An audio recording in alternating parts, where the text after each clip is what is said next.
Il existe un moment dans l'histoire, aux alentours de l'an 1200, où un seul homme observa les immenses steppes d'Asie centrale et décida que le monde entier allait lui obéir. Pas négocier, pas discuter, obéir.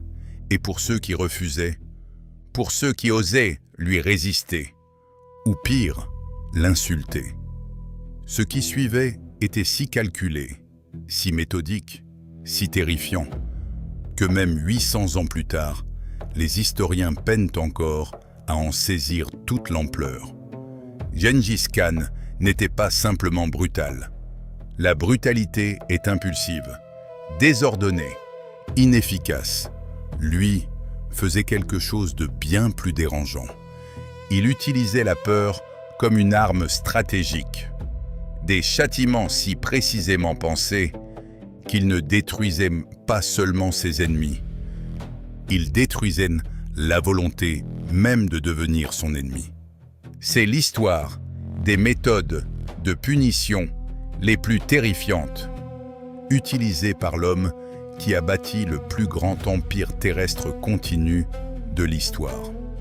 Et je vous préviens, certaines choses que vous allez entendre sont profondément dérangeantes.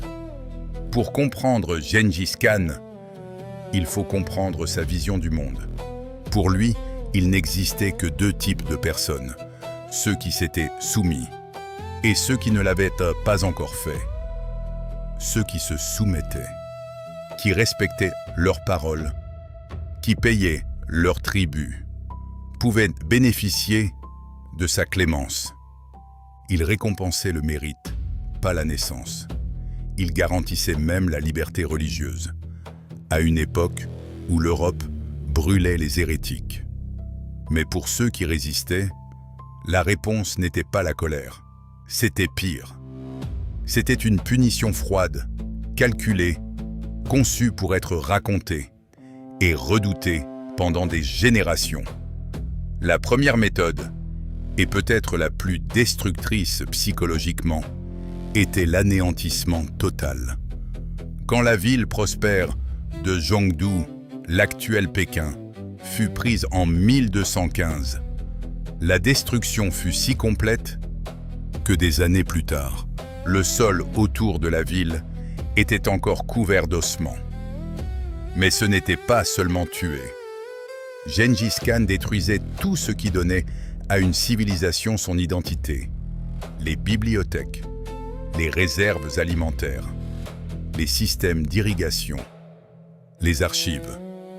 Il ne tuait pas seulement des hommes, il effaçait leur mémoire. Le message était clair. Nous ne vous avons pas juste détruit, vous n'avez jamais compté. Lorsqu'un dirigeant trahissait sa confiance, les représailles devenaient encore plus terribles. En 1218, un sultan fit exécuter des marchands mongols et un ambassadeur. Ce fut une erreur fatale. La réponse de Gengis Khan fut dévastatrice. Des millions de morts, des villes entières réduites en poussière, des centres majeurs du monde islamique rayés de la carte. Certaines cités ne se sont jamais relevées. Mais toutes les punitions n'étaient pas collectives. Certaines étaient personnelles et glaçantes. Un gouverneur responsable d'un massacre fut capturé. Sa punition, selon plusieurs récits, on lui versa de l'argent fondu dans les yeux et les oreilles. Une mort symbolique. Sa cupidité, devenue la cause de sa propre fin. Chez les Mongols, même la mort pouvait obéir à des règles. Pour certains nobles, il ne fallait pas verser leur sang au sol. Alors, on les étouffait, on les écrasait ou on les piétinait.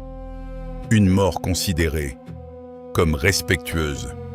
Mais le plus troublant, c'est la manière dont Gengis Khan traitait les traîtres. Même ceux qui l'aidaient, des hommes qui trahissaient leur propre camp pour rejoindre les Mongols, étaient parfois exécutés. Pourquoi ? Parce qu'un homme capable de trahir une fois, trahira toujours. La loyauté était absolue, et son absence, impardonnable. Impossible de jouer double jeu. Résister signifiait la destruction. Se soumettre offrait la survie. Mais essayer d'être malin, c'était la pire erreur. Et puis il y avait son arme la plus puissante. Pas physique, psychologique. Avant même d'attaquer, il envoyait des agents diffuser des rumeurs, des histoires, des témoignages. Chaque ville savait déjà ce qui arrivait à celles qui résistaient. Résultat, beaucoup abandonnaient, avant même le combat. Certaines villes se rendaient immédiatement et étaient épargnées. D'autres hésitaient et payaient le prix. La peur devenait une équation. Et Gengis Khan faisait payer des intérêts sur la résistance. Ce système a changé la face du monde. Des royaumes se rendaient sans combattre. Des dirigeants payaient avant même d'être menacés. Parfois, une simple rumeur suffisait à faire tomber un gouvernement. Et le plus dérangeant dans tout ça, c'est que ça a fonctionné. Son empire s'étendait de l'océan Pacifique à l'Europe de l'Est. Environ 24 millions de kilomètres carrés. Aucun empire n'a jamais grandi aussi vite. Et cela pose une question inconfortable. À partir de quand une méthode, aussi efficace soit-elle, devient-elle plus qu'une horreur? Une stratégie. Gengis Khan n'a pas inventé la cruauté. Il l'a perfectionnée. Il l'a organisée. Et il en a fait l'arme politique la plus puissante de son époque. Les villes qu'il a détruites sont encore en ruine. Les populations qu'il a anéanties ne se sont jamais relevées. Et le souvenir de ce qu'il a fait traverse encore les siècles. Il n'a pas seulement puni ses ennemis. Il a puni l'idée même de résister. Et ce message continue de résonner jusqu'à aujourd'hui.